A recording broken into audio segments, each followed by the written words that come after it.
Hello and welcome to Set Talks, the podcast that helps you navigate and connect with the Denver film scene.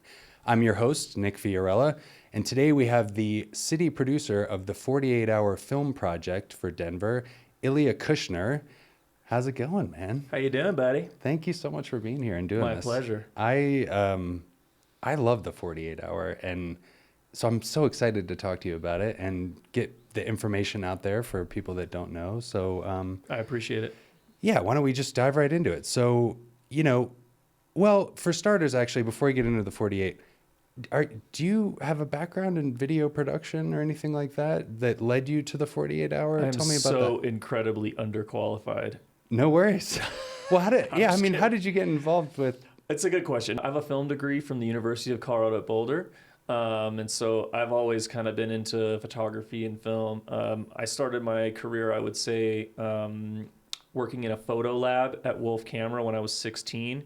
And so I kind of started at the very bottom, developing people's film. And then I started playing around with cameras and being able to sell cameras and being able to pick up any camera and know how it works and being able to sell it to somebody and then transferring those skills just down the line.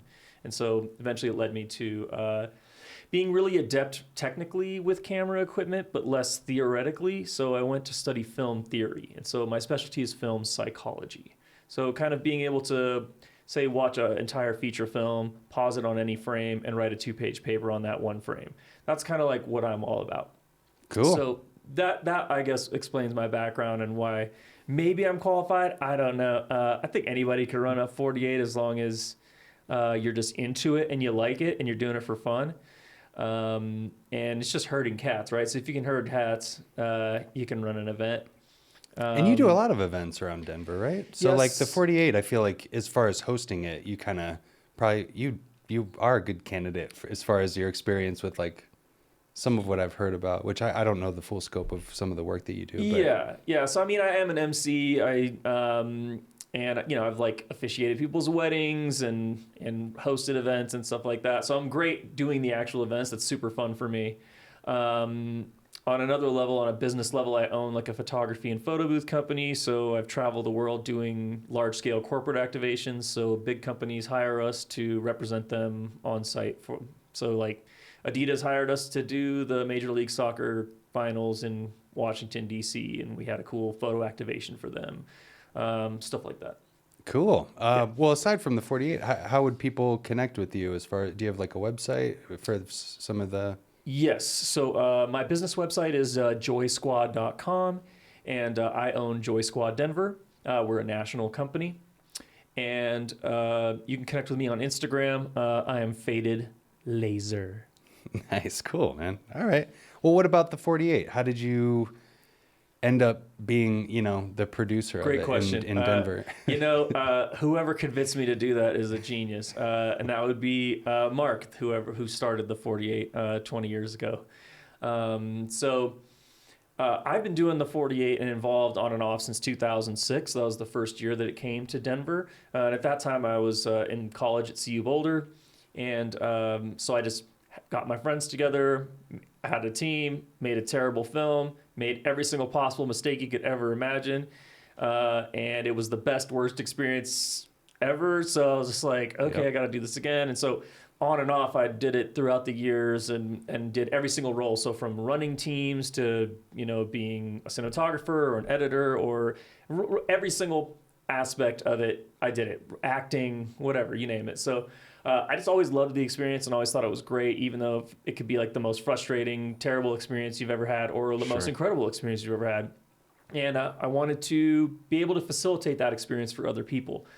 During the pandemic, I wasn't doing a lot of event work, obviously. There wasn't a lot going on. So I'm at home. I'm trying to figure out what the hell I'm going to do with my life. And I got an email from corporate saying that they were looking for a new city producer for Denver. And I applied and I interviewed over Zoom and I was like, I fucked this interview up. I don't even I would never hire me. I was terrible. I thought I was awful. And they offered it to me, I guess, That's awesome. Hell yeah. I don't know, it's a fool's errand, I suppose. I don't know. No, that's cool. Hell yeah, man. Yeah. All right. So you kind of... I wouldn't have hired me. I don't know what the hell they... But no, I think it was just they just knew that I was into it and I liked the 48 and and I could do it. You know? But like, was I good on that interview? Like, no. I mean, I've owned my own business for almost 15 years. Like, I don't do interviews. You know what I mean? I think you do a good job. You know? I did it before we started. I was telling you how I did it 2 years ago. I think you do a good job and you keep it fun. And I feel like a lot of the thanks. Yeah. You know, preparing people and trying to troubleshoot things that may happen during it, like, and giving people good advice up front. Part of the job. Yeah. Yeah, I think from what I could tell, it seemed like you did a good job of like prepping the teams and things to watch out for and like you know whatnot. Cool. All right. Well, that's interesting how you got involved in it. And you've been the producer for how many years now? I've done it 3 years now, so this will be my 4th year running it. And cool. Honestly, the coolest part. This is how they roped me in. They totally rope-a-doped me. But essentially, the way it works is once you've been a city producer for 6 years, then you can come up with the elements for your city. And that's what I'm waiting for. I want to be able to come up with like the prop, the character, and the line of dialogue for everybody to make the films for. I mean, corporate still has to approve it or whatever. It has to be like generic enough so that you can make films. But I think I can really unleash some creativity there and have some like really like I would totally be coming up with some great concepts, you know. So I love that. I'm waiting for that, and that's how they still got me roped in. They got me by the collar, you know? 2 more years, and then like a couple more years, and then I'll be able to come up with the elements. So I am really looking forward to that. I think that's going to be a major part of the experience for me, at least, you know, because I'm not making films. I'm not having teams. I'm not getting people together. But it's great to like get other people together and like see people that I've recruited or people that are my friends that like want to have teams now and they make films and their films are like amazing. You know, like that's what kind of keeps me going. Sure. You know, and I can delve more into that later. Yeah. No. So on that note, because not everybody knows like the elements and sort of, I mean, the time frame's in the title, but like, let's get back to basics. Can you just walk me through? So that's what you need to do. You need to reel me in. I'm terrible. No worries. I'm hella tangential, so I'll just go off. You know? No worries. So you got to keep me. That's what this is all about. It's supposed to be just a conversation. Right, cool. But I do have some questions to just kind of guide it here. So if you could just, for people that don't know, walk me through what is the 48? Totally. You know, the elements that people are given, how you know you pull a genre out of a hat. You know. Soup to nuts. I got you. Here we go. So what the 48 is it's a competition where on Friday night you draw a genre pairing out of a hat. Now it's a pairing. So you'll receive 2 genres and you can either make your film with one of, or both as a combo. We used to do it actually where see, this is I'm getting tangential. No, you're good. You're good. I know. I agree. Like it used to be like just. It used to be just one. You would just draw one, and then if you didn't like it, you could draw another, and then you had to keep the second one. But they made it now a pairing, which made it like way easier. Yeah. So it's like just pick one or do both as a combo, which is really smart. Right. So anyway, let's start fresh. On Friday, you pick a genre out of a hat or a genre pairing out of a hat. Yep. And then at 7 o'clock, I announce the character, prop, and line of dialogue that you will be making your film from. So, for example, you could pick action adventure and femme fatale. And then you can either do one of those or you could do an action adventure femme fatale film. Right. And then you'll have to make your film using those elements, which let's say the character is Jimmy and he's a doctor and the line of dialogue is, "Why'd you punch me in the mouth?" And the prop is, I don't know, what is this, sticker? Yeah, prop is a sticker. Okay, cool. Great. So you have those elements and you have to make a film now. And you're going to write, shoot, edit, score a 4 to 7 minute short film in 48 hours. So it's got to be due Sunday at 7:30 p.m. Yeah. Cool. So I give you that little 30 minutes to like blast off after the launch at 7. So bang, 7:30 p.m. on Sunday, you got to have your film in. And it's a lot easier now. You don't have to drive your film somewhere on Sunday. You just have to upload it on the internet. Right. I was going to touch on that because I've done it a number of times in Ohio, and I lived in Akron, which was like 45 minutes from Cleveland, where they would do the 48. So like we would have to drive up to deliver it like a 45-minute drive to go drop it off? I'd be like on my laptop in the car with like burning a DVD driving downtown, dude. And then it was like thumb drives, but we were handing in DVDs back in the day, and then now it's like to a thumb drive, and then now you can just upload it online. You just sit there, and as long as your upload is started by 7:30, like you're good.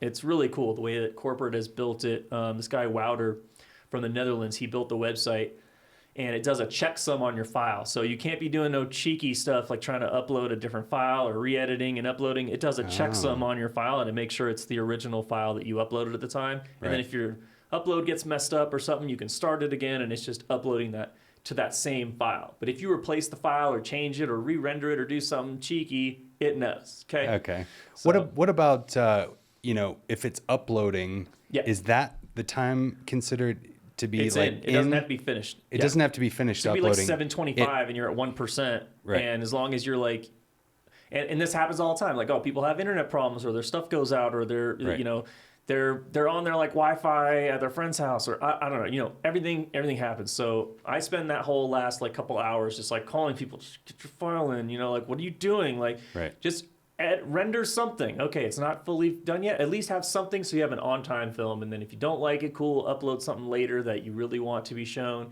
And then that's late or whatever, just tell me. Cool. You don't want to play that on-time film? No problem. Or hey, you do. Whatever. Okay. Just put something in. Yeah. Yeah. Okay. And then, thank you. That's a great overview for people to know. Yeah. What about like, the screenings and the awards and ultimately leading to what if you win, So what does the night of screening look like, and where do you typically screen at? I know the one I did 2 years ago was at the Bug. Yep. Tell me about the screening and the venue and the awards, and then ultimately if you win, what happens? Yeah, so we do all of our screenings at the Bug Theater. We love the Bug. The Bug is just our vibe. It's just a very DIY, old school, like 1920s theater. So like, it's just, and Alex, the guy that runs it, is just the best. Like, I love him. So the Bug is where it's at. The Bug is the home of the 48 in Denver for me. Nice. And so what happens is we, on a Sunday, I've got all the dates released online, and we can put it down below. I'll send it to you. Yep. I'll touch on that later. Is like the website and how people should get involved. I do. I have all the information I can send you. But essentially, the filmmaking weekend is going to be the last weekend of July. Then 2 weeks later on a Sunday, we're going to screen all of the films. And then 2 weeks after that, on a Friday night, we're going to do the best of ceremony. And so once we get through that process and we have our best of films, and say you win best film overall in Denver, then you will go to Filmapalooza in Lisbon. This year it's going to be in Lisbon, Portugal.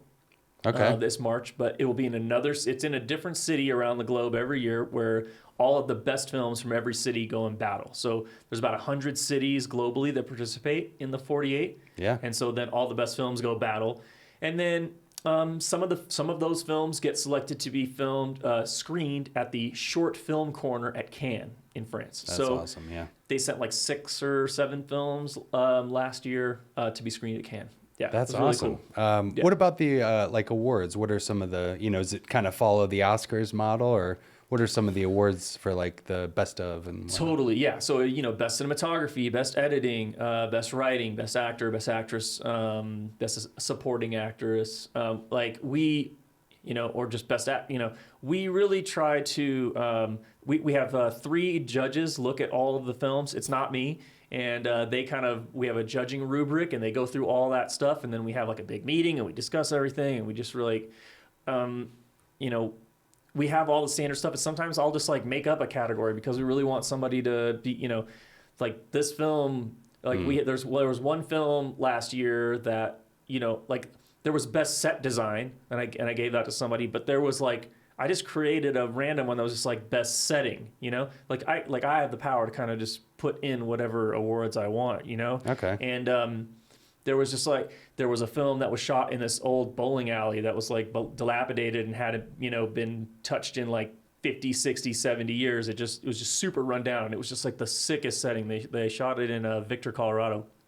And just like I was like, okay, they're getting like, I'm just this that category. Should be recognized. This category exists now. Okay, That's cool. You know what I mean? It's cool to be able to the whole point is to like spread the wealth. You know, Yeah, I guess yeah. the best way to think about it is, you know, we really want to support local filmmakers. We want them to keep making more films, and this is like I've spent for the last few years. I've been really pushing a much more different vibe for this competition, and it's really starting to kind of take hold, and people are really starting to get it now. Is that this is for fun? Yeah. Like it's a competition, and yeah, there's awards and stuff, but it's for fun. And if you're doing it to win, you're doing it for the wrong reasons. You know? Sure. And like the films that win, they win because they have like really strong team dynamics, or they had a really good idea and they executed properly. You know? Right. Like the stars aligned for them, but maybe not. Like sometimes people win best film because they're just having fun. Yeah. And it could be a team of 2 people, or it could be a team of 15 people or 30 people. Right. You know? So, yeah. How do you, if you're allowed to talk about this? Oh boy, here we go. How do you go Trying to get me about in like judging the films? Is it sort of a rate system? I've heard it like some film festivals will break it down into categories of like acting, audio, cinematography, we and have you all that just stuff. rate 1 through 5, and then it's sort of based on some sort of point system, Yes, based exactly. on all the elements of making a film. Yeah, exactly. So something So along we have those like lines. we Okay. have something along those lines. We have just a spreadsheet with a rating. Like it's an Excel spreadsheet file that I got from corporate, and I pass that along to the judges. Nice. Okay. Yeah, Cool. and they watch all the films, and then they judge them based on certain categories. Like, if they don't use the prop, then they're disqualified. Right. You know what I mean? Right. And That's a good thing to mention, by I'm the way, is telling if you. you don't use any of the elements, your film's immediately disqualified, which I have forgotten, I think, Yeah. once before or No, something. it happens. Or it was said not exactly the way that it was, the line has to be exact. And if it's even a word off, it can disqualify it. Yeah, totally. So it's like you need to have those things on lock. And so once we get all the films in, I go through all that stuff because I don't need to judge right. okay, your film needs to be 4 to 7 minutes long. If you made a 3-minute film, I'm sorry, it's disqualified. You know, Right. You didn't use the prop at all. Where is the prop? Oh, we forgot. Okay, cool. Well, it happens. You edited it out. The line of dialogue got cut. Like, okay. Right. Dude, I've made all of these mistakes, so it's not like nobody's judging. It's just so. Well, I mean, there are judges, but I'm not gonna judge you because I've made all those mistakes. Sure. Same here. So, Same here. Yeah. All right. Well, for filmmakers looking to get involved, what's the best way to get involved? I mean, can anyone start a team? You know, and where would they go to do that? Straight up, yeah. So you go to 48hourfilm.com/Denver. Registration for this year will open, I believe, in May. But you can start getting your team together now. But a lot of people they had a team last year, then they're just like, okay, cool, we're doing it again this year, and then they just start gathering people up and just like, hey, leave that weekend open. And I just announced the dates. I've always been doing it the last weekend of July. I just want to have some consistency, and just want everybody to be aware that that's just 48-hour weekend in Denver is the last weekend of July. And that sounds good, right? it just makes it easy. It's always happening then. So anybody can have a team. You can have a team of 1.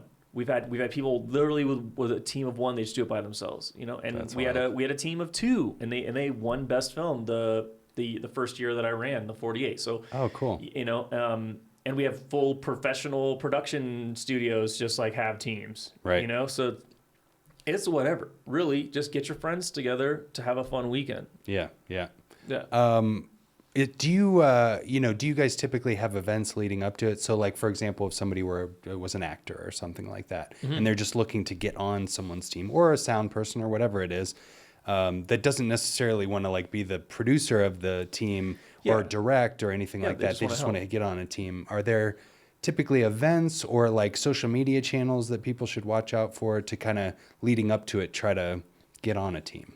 Totally. So I will host events throughout, just leading up and a lot as we get closer. Okay. I'm currently planning 2 separate events. One is going to be like a workshop. So the team that won last year, Cinema Geeks, I've been working with them, talking to them about hosting a workshop to help people just kind of just show them some of the things that help to create a winning film. Like, what does that look like? What do you need to do? What steps do you need to take in order to get to that level? And they've gone all the way to Cannes. They've had their film screen at Cannes before. Wow. They are a great resource in town. And so that's what I'm doing now. I'm going to screenings and I'm doing this podcast. I'm trying to do things to raise awareness and meet people and kind of put the word out that that's what I'm doing. And so one is going to be this workshop that's a more technical workshop. So it's like, I want to be a team leader. I'm a team leader. How do I make a film that's going to make it to all the way, Right. And is it could be more of on a philosophical level or on a technical level, right? Sure. I want those questions answered. Right. I want people to hear it not from me, like they could give a shit what I have to say, right? Like I just run the thing, right? But they need to hear it from a team that's made it all the way. And I mean, I've really spent a lot of time like giving people guidance and try to answer questions. And I don't know that I'm particularly the best resource. Like I've done it a bunch, but I haven't gone at a film screen at Cannes, so what do I know really? But I do know a lot of pitfalls, and I do know a lot of things that could save people time and help them along the way. And really, if they can have some of these things in their forefront of their mind when they're putting their team together, or For sure. when they're on site and they're in a situation, if I can give them some tools for their mental toolkit, to be more successful, then that's what I want to do. So that'll be like a workshop. And then the other thing I'm working on is I want to, and I'm working with the local actor studio. Cool. I'm working to create an event in tandem with a local acting studio so that we can do some kind of like, not exactly like an audition, but more of invite any people from the 48 that have teams, and then anybody that wants to act in a film can do like 60 seconds or 2 minutes of whatever, a monologue, could be whatever, but they just have their time to do whatever. And so it'll just be a showcase like that, and then just an open networking event afterwards. So people that are filmmakers and people that are actors can kind of meet and say, hey, I really loved how, I love this piece you did. I think, maybe we could be a match, watch some of my stuff, and try to connect people. Because I think for me, just understanding Denver and the film scene in Denver, I feel like we have a lot of technical people. We just have like a lot of people that like, I want to be a director. I'm a director actor. I'm a I'm a editor. Sure. There's a lot of like tech people, and I feel like the pool of actors is a lot smaller. Whereas like in LA, it's like all actors, and like where are the tech people, right? Sure. It's I want to. And I've done some stuff like that in the past. I did like a speed dating type thing. I think I remember. I've done a speed dating event. Yeah. So, it was like actors on one side and tech people on the other side. And then you just talk for like 30 seconds or whatever and then switch and then, write down who you want to talk to. And then you get connected up later. And some people get butthurt, because he said he was going to call me. And it's like, Well, no, I love that. And I think it is, the community side of it is so important. That was... When I did it in Ohio, that was how I got involved in the community that was there, was through the 48, 100%. I also think hearing a team describe what led to their win, essentially, with how much they prepared. Because I've definitely heard the perspective throughout the years of doing the 48 of somebody having a really good idea, but the technical side of how they executed it was maybe a little lacking. And so they were upset that their film didn't kind of measure up with some of the other films that maybe in their eyes the story wasn't as good as theirs, but they executed it on a professional level. And I'm kind of in both camps. I believe in yes, it's got to be a really kick-ass idea and everything and really entertaining and fun. But I don't just disregard the technical. I mean, some people I feel will come into it and be so wrapped up in the idea that they sort of, and then they get bad audio or something like that. And, it just crushes their entire and it just film. Kills it. Yeah. It does, 100%. I feel, need to be of a certain quality. And if, like you said, if the judging is sort of hitting those categories of the technical side, along with the idea or the script writing, you can't just, say, oh, I had the greatest idea in the world, but, and the technical stuff is pretentious, you know what I mean? I feel like sometimes people have that perspective. It's not. And I don't know. I guess I believe and understand both sides. So I feel like having a team walk through everything that they prepared, whether it's having editors, even I always try to have an editor on set where I'm passing them cards. 100%. I've been telling people that for years. Yeah, to get ahead of the editing. Do it. Hey, shot 7 was really good. Yeah. Scene 6, shot 7 was good. You already got those notes. Just have those prepared. Then on Sunday, when we're sitting out at the editing room together, we just have those scenes already just kind of chilling, and they're ready for us. Right. And it's like, you know what? Now that I look at it on the computer, I'm not liking this take. Let's go look back at the other ones. Sure. Hey, shot 5 looks fine, and the audio is better. Cool. We're just gonna splice that one in. Great. Easy, right? Yeah. I have to look through all 7 shots now.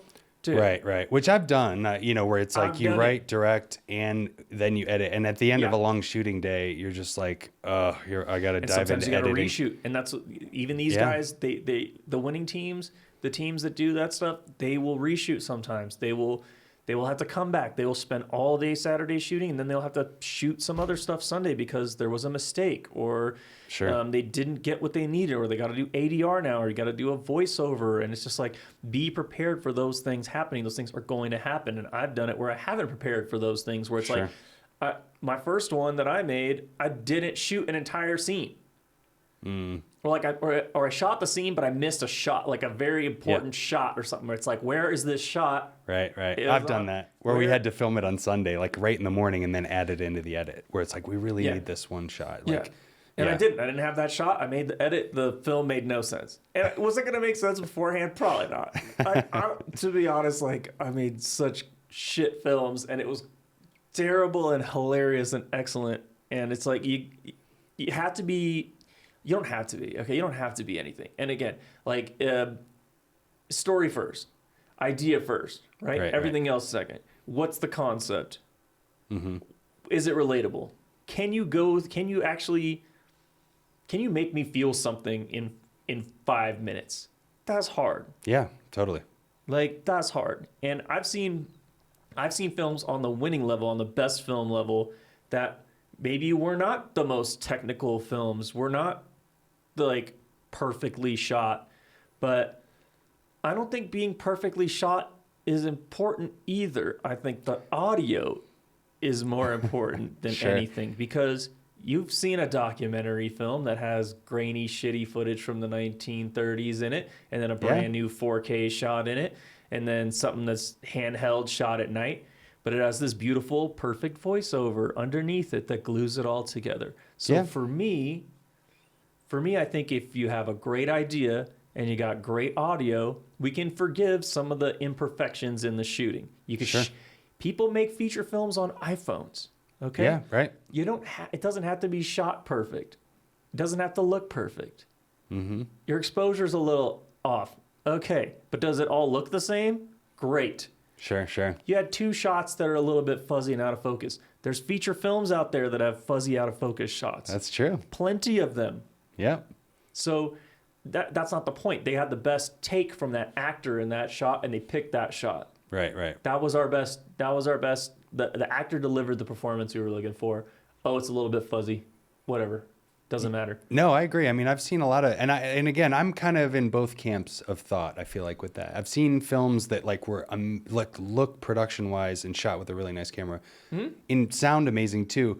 But like, you're not following the story or whatever, and it's sort of missing a little thing. Like, you sort of tune out because you don't know what's happening, or you're confused or something. But it looks like a professional movie or whatever. So like, and I think there's that whole thing also where like things that look too commercial or look too plasticky are just boring. Yeah. And it's just like, this has nothing in it for me. Like, you want and it doesn't have that energy. Yeah. Yeah. And again, a winning film has that little extra. You could have all of those elements perfect. And people try to do this, and they've done it under my watch, where they're just like, I'm making a perfect 48-hour film. Like, this is a 48-hour film, and you're watching it, and you're like, all right, we get it. You read the rules, and you made the thing, and you followed all the things, but the film's missing this one little extra thing. It's like, if you want to make a winning film, it needs to have this little piece of extra, kind of. And sometimes it happens. Like, the first year when I ran the 48, the film that won, it was Jace's film, and Life's Good with Mr. Schmoodles. And he was just like, it was him and a sock puppet, dude, on a blue screen. I mean, it was like the simplest VHS home video vibe, but it it had that little extra. It just had like life and heart and love, and it just had that little extra ingredient, you know. And he wasn't trying to make a film that won. He was just trying to. He was just. He's like, if this was funny to me, I wrote it into the film. Like, you know, he was just having fun, you know. And it just had that little extra. And the film that won this last year, The Movement, it's just all about poop. The Movement, and it was great, and it was just so, from a technical perspective, it was just so meticulously, technically excellent and like, yes, it was a 48. They made it like a 48. The writing was like it came full circle. It was funny, you know, and but the technical execution of it was really something is something to study and look at, because there's no extra shots there. There's no extra second of cut. Like it won best editing because like it was like shot perfectly, right, cut perfectly, acted perfect. Like it just, you know, sounded great, looked great, was funny, and technically executed masterfully, you know. And when with all of those elements coming together, like they just had a winning formula. Like they made it happen. And I guess another thing is you're going up against films from all over the world, you know. And so looking at a film from a regional level, like, sure, okay, cool, and then national level, and then international level, is just a whole other lens to view these films through. And so another thing that I've hosted in the past, which I will be doing as well, is an international best film screening. So I've hosted these workshops where I've screened international films from other countries and then have an open discussion about them. Okay, these were the elements that this team received. This is what they made. Right. Let's talk about it. I would love to see that, because for the teams that don't win, I've always been kind of curious to see the winning films that go on, and I guess I could probably find them online, but having an event that actually like showcases them, and then you kind of see and compare and talk about what made them those winning films. That sounds amazing. It's just really interesting to see. Like, for example, I went to one of the international screenings a few years ago. It was in LA, and the winning film was from Rotterdam that won the international. And it was like a film noir comedy type film that was, I mean, the characters were hilarious. The writing was ridiculous. Like, it was just so funny. And I mean, it's still subtitles, and you're like, every joke is hitting, you know.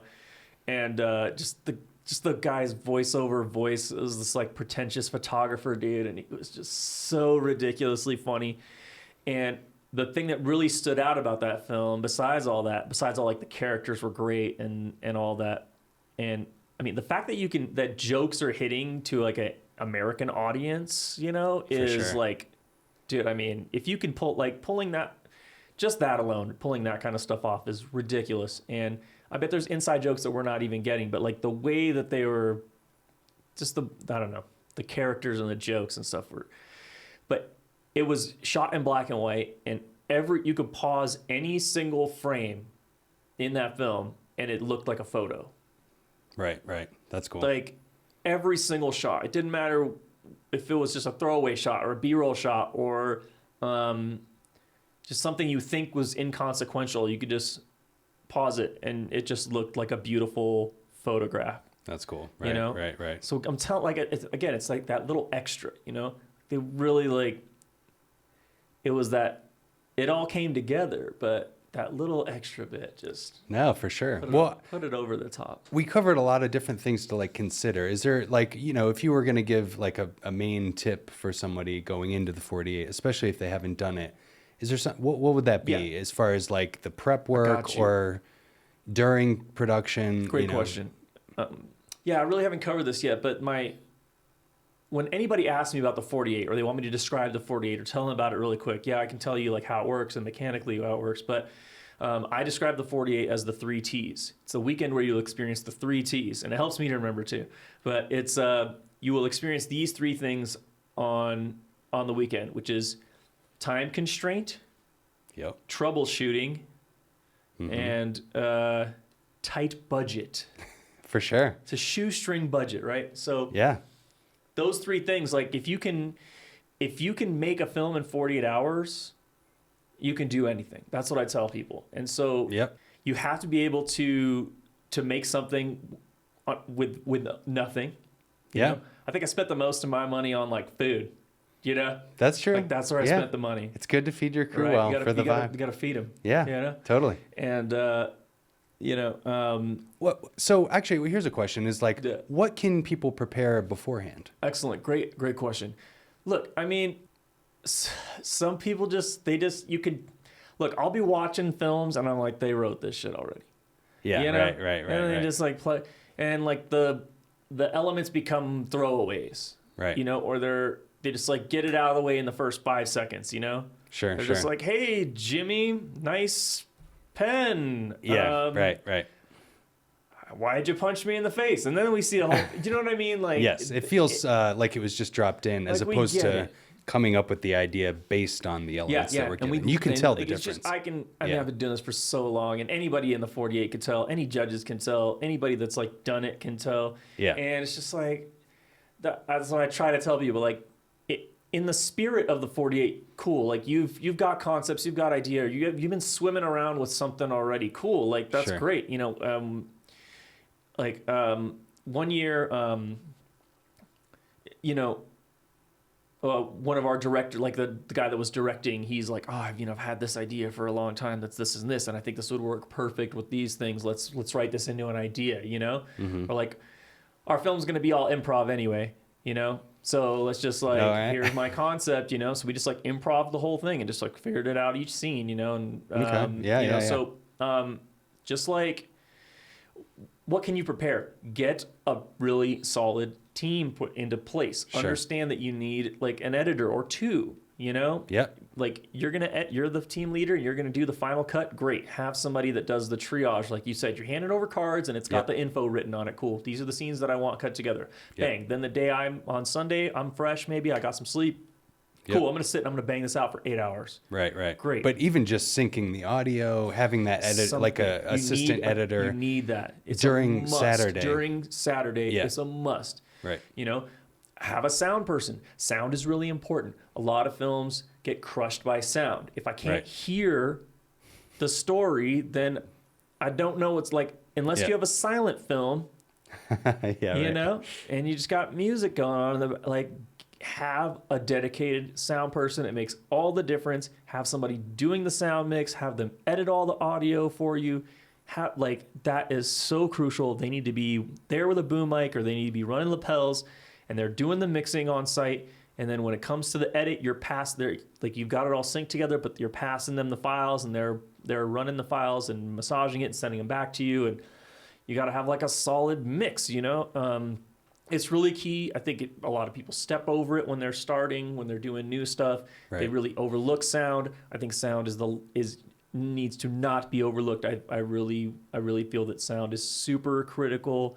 And again, you can get away with messed up shots if you have good audio. Right. You can always like cut to B-roll, or you can do like, if you have a solid foundation of good audio, you've got the band-aids that you need visually later, For sure. you know? What about camera? You know, somebody might think, oh, I don't have a DSLR or whatever it is. Great question. You know, I mean, you touched on this, but like, you know, Great question. do you need a special camera to be doing this? No. This is like, I really love this about where cameras are at right now in terms of technology. Yeah. I think being a filmmaker or a photographer has never been more accessible to people than right now. I mean, when I was coming up, I just remember that even just like imagining to have a camera that could shoot video, you know, like my dad and my uncle bought me my first video camera, you know? It was like a substantial investment at the time, you know? And it was like, I was a teenager, you know what I mean? It's like, you know, I'm just trying to think about like my first video camera when I was, you know, a teenager making films in my basement at my parents' house, you know what I mean? Yep. And it's like, now it's in everybody's pocket, you know? And so that is just amazing. And it doesn't have to be complicated. You can do one camera. You can do think simple. Have what, you know, you don't need to shoot 5 locations. You can make one location seem like 5 different places. Right. You know, don't spread yourself too thin. If you're just starting out, shooting in multiple locations is going to crush you. And I've done it. You know, I've made films where we shot in 3, 4, 5 locations or something. Like, why did we do that? Right. I've also made films where we shot in one location and it didn't work. And it was bad. Like and we just had a toxic team environment. That was probably my fault. You know, just straight up, you know? So keep it simple. Also, tension is going to happen. There's going to be problems. That's why I mentioned the 3 T's. Time constraint. When you're adding this time constraint element to it, things are going to happen. People are going to quit. People are going to show up. People are going to not show up. People are going to no call, no show. So when you're building this team and you're thinking about how critical each one of these roles are, also just know that some people are going to not show up. I had a friend that I've been friends with for 20 years, like one of my closest friends, having to bail.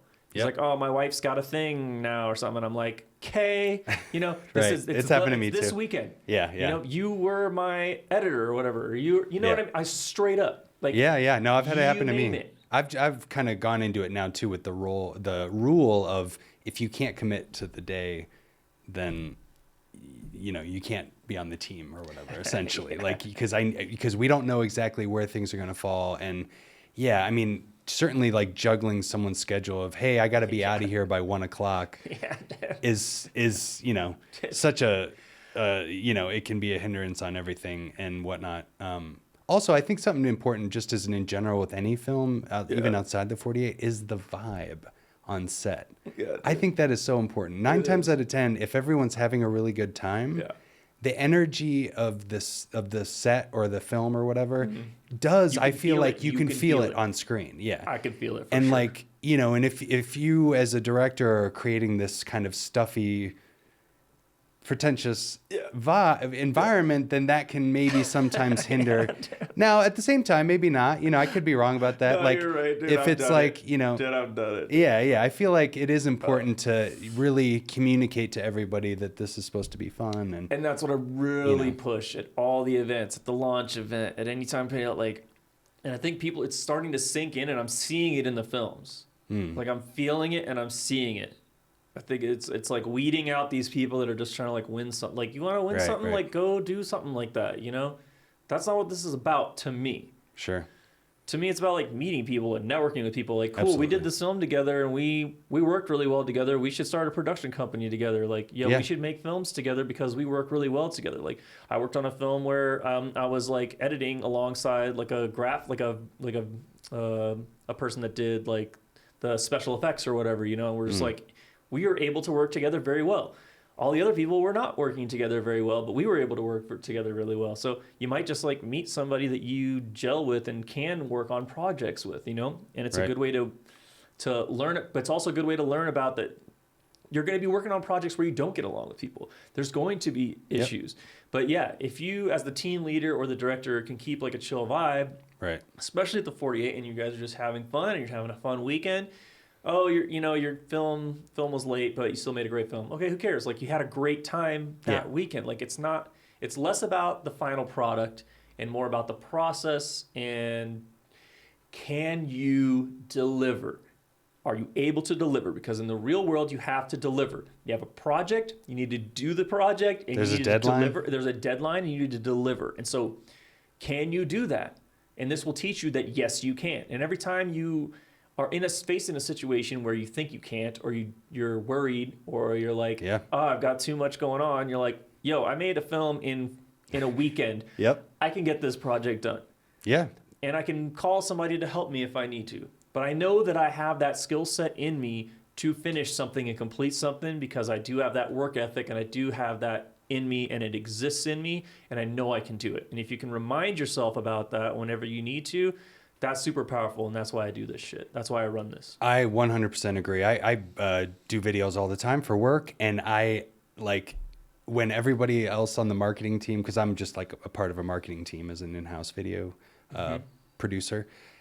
When everyone else has been freaking out, I have been kind of chill, where I'm like, no, we're good. We got this, blah, blah, blah. And it 100% comes from doing the 48. It is the most intense of deadlines in terms of what you have to accomplish. And you have to rely on quick decisions, and also like prioritizing your time to meet the deadline properly. Like, you know, as far as like, you know, like you can only work on the color correction for so long, and then you got to bail on it because we got to leave some room for rendering or whatever it is. Like, I feel like any deadline I've ever been given for work is not even in, you know, comparable to the 48. So it's made me just so chill in certain intense situations for other deadlines, for other videos and stuff. So yeah, no, totally agree.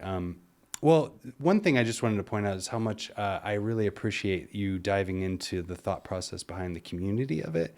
And, you know, for anybody moving to this city, which I've met a couple people that have moved here and did video in other cities, and they're trying to get into the film community, Yeah. I would definitely recommend the 48. And I know we kind of touched on some of this, but, you know, for people looking to find out more information, what's the website? What are the social media channels that people should follow for some of these events that you're putting on leading up to it or around it?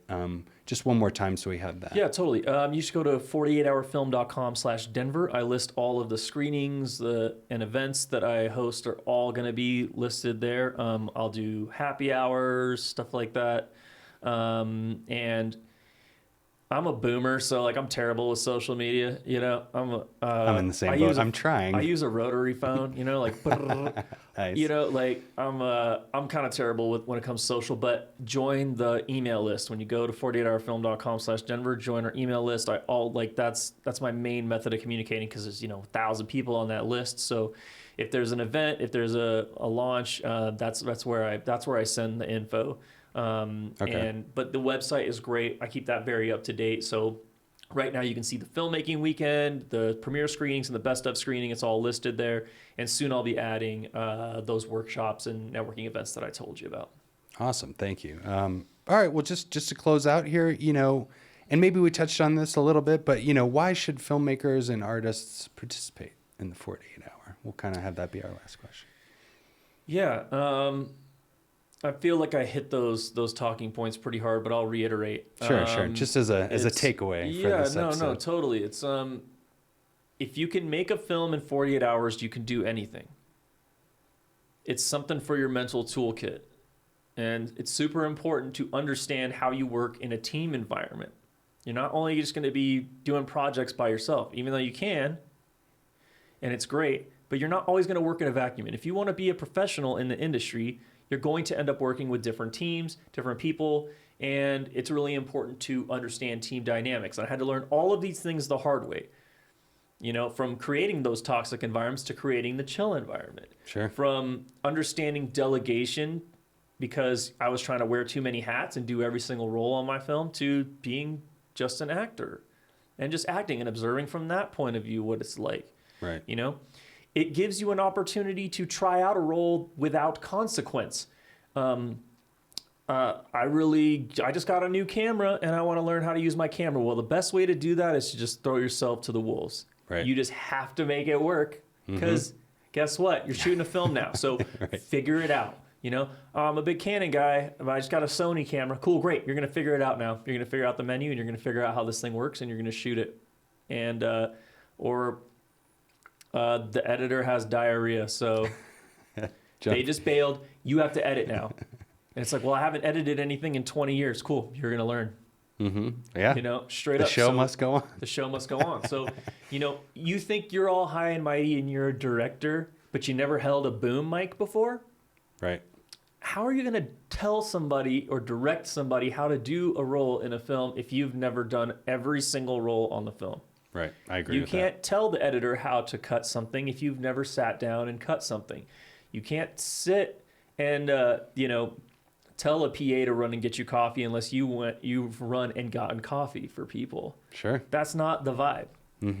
It's super important to dabble in each little piece, and that will help you become a better whatever it is that you're trying to do. Like, your goal is to be a writer.